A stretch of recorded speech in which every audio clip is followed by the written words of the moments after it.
¿Qué tal? Mi nombre es Aleida Villavicencio y me complace acompañar al doctor Cuervo en estas pequeñas cápsulas de educación para la salud.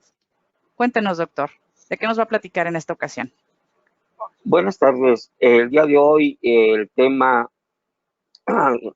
primera parte y segunda parte, va a tratar sobre la enfermedad renal crónica secundaria a la diabetes mellitus. Básicamente, vamos a hablar primero sobre generalidades, factores de riesgo, cómo prevenirlo, y en la segunda parte vamos a hablar de lo que yo llamo violencia sistémica contra la persona, en este caso que padece enfermedad renal crónica inducida por su diabetes mellitus.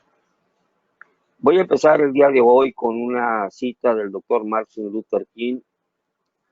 De todas las formas de desigualdad, la injusticia en el acceso a la salud es la más impactante e inhumana.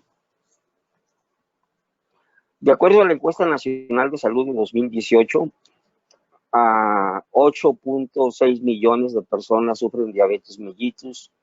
Estamos hablando de adultos de 20 o más años, comparado contra 6.4 millones en la encuesta nacional de salud de 2012. Sin embargo, otras organizaciones como la Federación Internacional de Diabetes, de Asociaciones de Diabetes, en donde está incluida la Federación Mexicana de Diabetes Mellitus, calcularon en 2017 el universo de diabéticos en México de 12 millones de personas. Según los expertos en diabetes mellitus, por cada persona que se sabe y está diagnosticada por un profesional de la salud como diabética, existe otra persona que no lo sabe. De modo que en México tendríamos de 9 millones a 24 millones de diabéticos según la fuente de las cifras. Ahora bien, específicamente en relación a enfermedad renal crónica secundaria a diabetes mellitus o nefropatía diabética, como le llamamos los médicos, basándose en un estudio de 7.689 personas realizado en Jalisco en el 2011, 44 de cada 100 de los diabéticos fue diagnosticado con enfermedad renal crónica.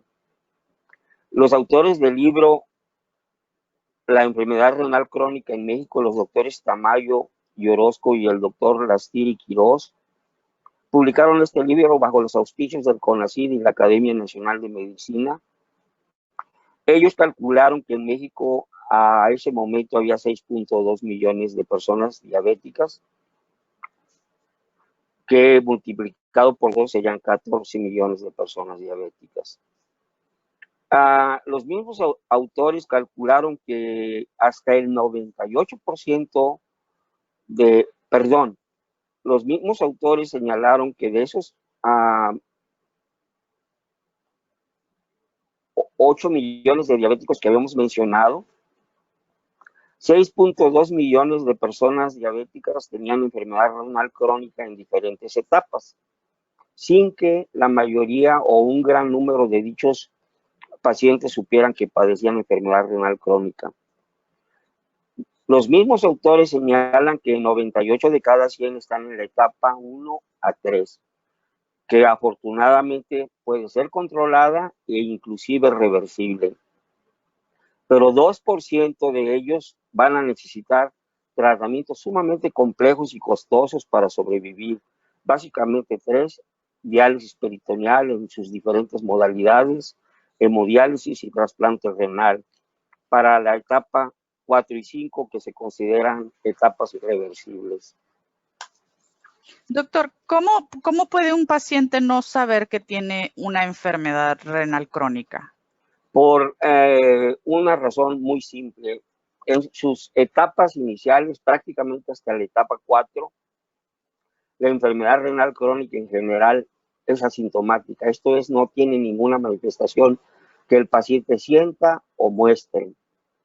Básicamente, de la etapa 1 a 3 es prácticamente totalmente asintomática la enfermedad renal. Entonces, en las etapas 1 a 3 estaríamos hablando de que la mejor forma de detectar si padecemos o no sería, si somos paciente diabético, hacernos Bus un estudio específico. específico. ¿Y cuál sería el estudio, doctor? Para allá vamos. Perfecto. Esto es importante, para allá vamos. Lo que quiero enfatizar es que nuestros escuchas tienen que darse cuenta la gravedad de esta situación. El Instituto Nacional de Geografía y Estadística Informática en 2016 colocó a la enfermedad renal crónica con un total de 13.132 defunciones en 10º lugar, pero con la característica de que como causa de muerte en mujeres ocupó el 9º lugar con 5.757 defunciones. De forma pues que las personas adultas mayores o cualquier adulto con diabetes y sus familiares o compañeros tienen que buscar activamente qué hacer para prevenir el llegar a la enfermedad renal crónica terminal, sobre todo si el sistema de salud al que acudan no les ofrece el servicio. Ellos activamente tienen que involucrarse. Yo por eso, por favor, le pido que consulten nuestra página de Facebook, Doctor Cuervo, donde vamos a subir enlaces o ligas para que usted encuentre mayor información, incluso videos que le muestren qué puede usted hacer para ayudarse a avanzar a etapa terminal. Vamos a empezar entonces definiendo médicamente, aunque suenen con mucho tecnicismo, por favor, en la página Doctor Cuervo va a encontrar videos muy didácticos o ligas muy claras para ampliar esta información. La definición técnica de enfermedad renal crónica es una disminución de la función renal demostrada por una técnica que se llama tasa de filtración glomerular, que va a arrojar resultados de 60 mililitros por minuto o menos, o por marcadores de daño renal que se van a observar en el examen de orina, o ambas situaciones por al menos 3 meses de duración. Entonces, para saber si esta definición de enfermedad renal crónica secundaria a diabetes mellitus o nefropatía diabética es aplicable a nosotros si sufrimos la enfermedad, tenemos que buscar específicamente que el servicio médico al que acudimos nos proporcione, uno, la relación o índice albúmina-creatinina en una muestra de orina, de preferencia la primera muestra de orina de la mañana. Dos, un análisis de orina cuidadoso y preciso que muestre si hay o no alteraciones en el sedimento. Y tres, con las diferentes fórmulas disponibles en el internet, que usted mismo, si sabe los resultados de la creatinina, puede utilizar, calcular la tasa de filtración glomerular con cualquiera de las 3 fórmulas disponibles en el internet. Una vez que usted está en posesión de los resultados de la relación índice albúmina-creatinina en orina y la tasa de filtración glomerular, usted puede saber si está en etapa 1, 2, 3, que se subdivide en 2 categorías, o ya en etapa terminal 4 y 5. Si usted está en etapa 1, 2 y 3, usted todavía tiene mucha tela de dónde cortar para impedir progresar. De ahí la importancia que usted dialogue con su médico, con su proveedor de salud, para saber en qué estadio se encuentra. Sobre todo si usted es diabético y además hipertenso, que es muy frecuente esa combinación, obesidad, diabetes y alta presión, con mayor razón usted tiene derecho y obligación para su mejor cuidado de averiguar en qué etapa se encuentra de daño renal, si es que lo sufre.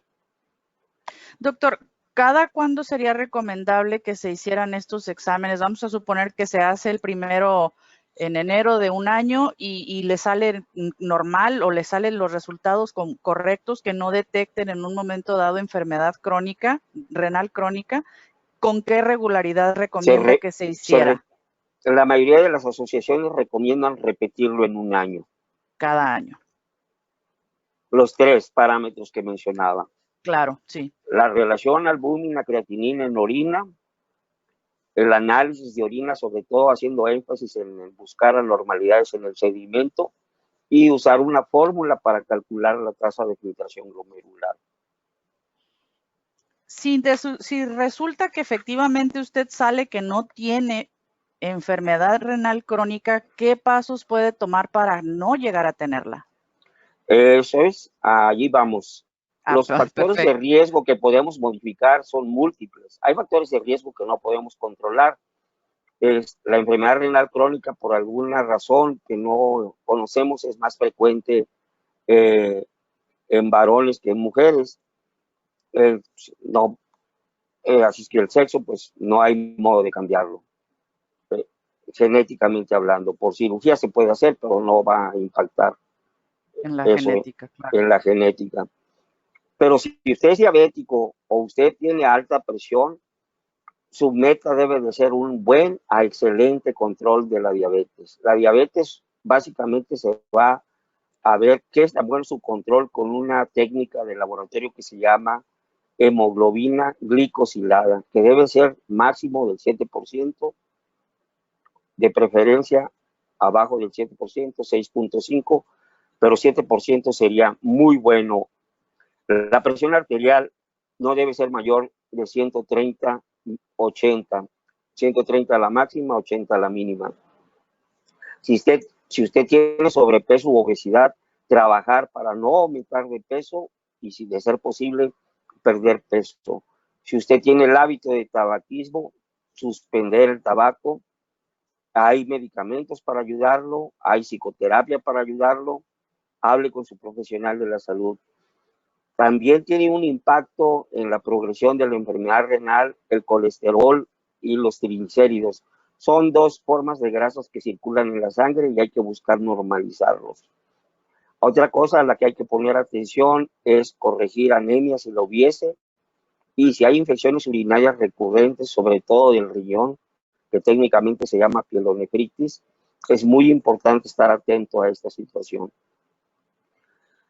Por lo tanto, yo le sugiero a usted que se involucre con su profesional de la salud y estar atento y vigilante a la presencia o no de albúmina en orina, a que su control de la presión alta o hipertensión arterial sistémica sea adecuada y a que sus niveles de ácido úrico también sean adecuados a través de dieta o por medio de medicamentos. ¿Por qué razón estos tres últimos? Porque se ha encontrado que son factores que perpetúan y promueven la progresión de la enfermedad renal crónica a insuficiencia renal crónica en etapa terminal. Es muy frecuente escuchar al público, al menos cuando estaba yo en el monumento, que el médico les dice que tienen la creatinina y la urea normales. Eso definitivamente en los tiempos actuales no es suficiente para saber si sufre usted o no de enfermedad renal crónica. Es importante medir la creatinina, pero para usarla para poder calcular la tasa de filtración glomerular que mencionábamos. Al respecto, por ejemplo, por mencionar una sola sociedad, la Sociedad Española de Nefrología tiene en su página de internet 3 ecuaciones. Las 3 requieren de medición de creatinina para que usted puede calcular por sí mismo qué tasa de filtración glomerular.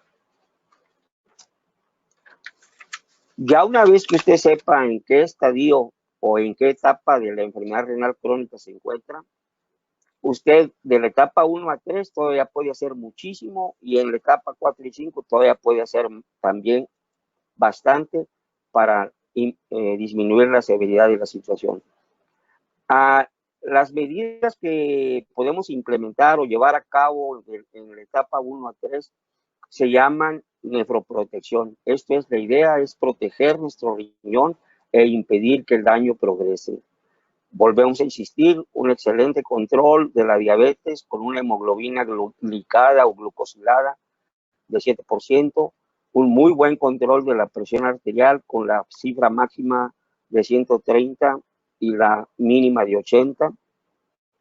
Cuando usted reciba medicamentos, evitar los llamados medicamentos nefrotóxicos, en particular los muy comunes, los medicamentos para el dolor y la inflamación, llamados antiinflamatorios no esteroideos, controlar su colesterol, sus triglicéridos, y hay medidas no farmacológicas, básicamente restricción de sal en la dieta, restricción de proteínas de origen animal a no más de 0.8 gramos por kilogramo de peso corporal, y si ya está en el estadio 3 o 4 particularmente, tener mucha cautela con el potasio y con el fósforo contenidos en los alimentos.